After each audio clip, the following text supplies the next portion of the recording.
Halo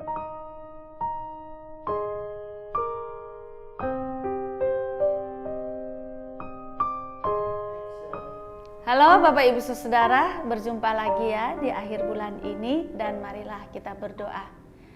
Tuhan, terima kasih untuk kesetiaan Tuhan.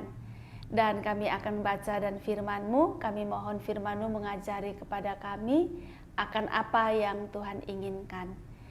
Tolonglah kami, di dalam nama Tuhan Yesus kami berdoa. Amin. Bapak Ibu, saya mengajak kita untuk membaca dari kitab Hosea pasal 1 ayat 12. Katakanlah kepada saudara-saudaramu laki-laki, Ami, dan kepada saudara-saudaramu perempuan, Ruhamah. Bapak Ibu Saudara, ini kisah yang menarik ya Bapak Ibu. Jadi Ami dan Ruhamah ini itu sebutan dan istilah ya. Ini nama anak-anak dari Hosea dan Gomer. Kisah ini bercerita tentang ketidaksetiaan umat Tuhan. Jadi Gomer ini gambaran dari umat Tuhan, istri yang tidak setia. Sedangkan Hosea seolah menggambarkan Tuhan, suami yang baik, suami yang setia. Nah, sebetulnya dari kitab Hosea ini mengajarkan kepada kita bahwa sikap tidak setia kepada Tuhan itu sangat menyakitkan Tuhan. Digambarkan dengan Tuhan memerintahkan Hosea untuk pergi menikahi Gomer dan melahirkan anak-anak Gomer yang adalah dalam tanda petik anak-anak sundal juga Bapak Ibu. Nah, anak-anak mereka itu diberi nama Loh Ruhamah yang artinya tidak ada rahmat dan juga Lo Ami yang artinya bukan umat. Jadi ini mau menggambarkan sebetulnya sesabar-sabarnya Tuhan. Bisa kita bayangkan kalau Tuhan itu tidak sabar dan Tuhan marah. Berarti Tuhan akan mengatakan kepada kita bahwa tidak ada rahmat untuk kita. Atau tidak, kita ini bukan umat.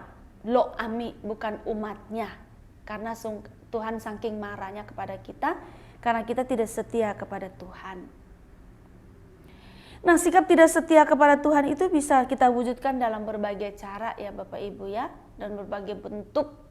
Seperti ketika Tuhan tidak menjadi yang nomor satu lagi, Tuhan tidak menjadi satu-satunya, kita punya kekuatan yang lain, kita punya kepercayaan lain, kita mengabaikan Tuhan.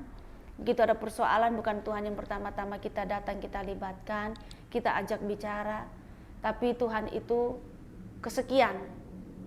Kita masih umat Tuhan, orang Kristen, tapi Tuhan kesekian. Kita lebih mengandalkan ya barangkali akal budi kita, barangkali itu link-link perkenalan kita, pertemanan kita atau persaudaraan kita. Kita lebih mendahulukan hal-hal itu ketimbang Tuhan. Nah, itu berarti Tuhan bukan nomor satu dan Tuhan bukan satu-satunya. Nah, Bapak Ibu Saudara, di sini mau mengatakan kepada kita tentang anak-anak Gomer yang adalah Loh Ruhamah dan Loh Ami, itu mau mengingatkan kepada kita. Ketika kita tidak setia kepada Tuhan dan kemudian Tuhan tidak sabar kepada kita, oh kita pasti tidak akan tahan. Tidak ada rahmat, Tuhan mengatakan tidak ada rahmat bagi kita dan Tuhan mengatakan kamu bukan umatku. Tapi kita bersyukur, kitab Hosea ini juga kitab cinta kasih Allah. Allah itu dengan cinta kasihnya bagaikan sungai yang terus menerus mengalir, yang terus menerus dipenuhi dengan cinta kasih, pengampunan, dan kesabaran. Nah, Allah seperti ini itu ditandai dengan dikatakan tadi ayat 12 yang saya bacakan Bapak Ibu. Katakanlah kepada saudaramu laki-laki Ami dan kepada saudaramu perempuan Ruhamah.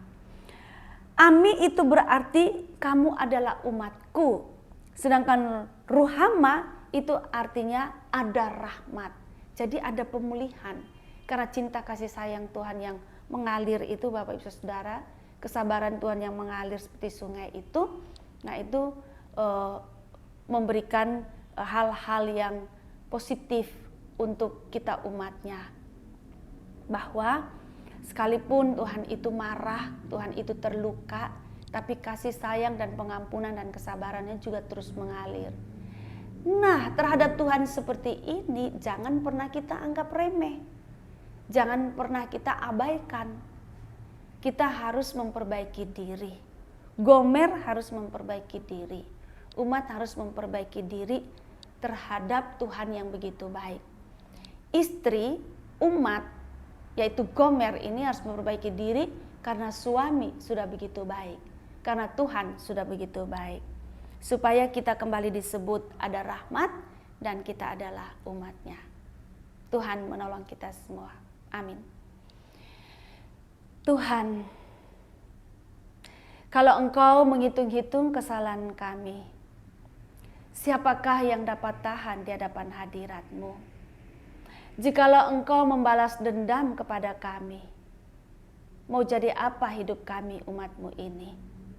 Kami bersyukur untuk kasih Tuhan yang melimpah, yang terus mengalir. Ampunan Tuhan yang terus mengalir. Kesabaran Tuhan yang terus mengalir untuk kami. Ajarkanlah kami untuk menghargai kasih pengampunan dan kesabaran Tuhan. Untuk berlaku setia pada Tuhan.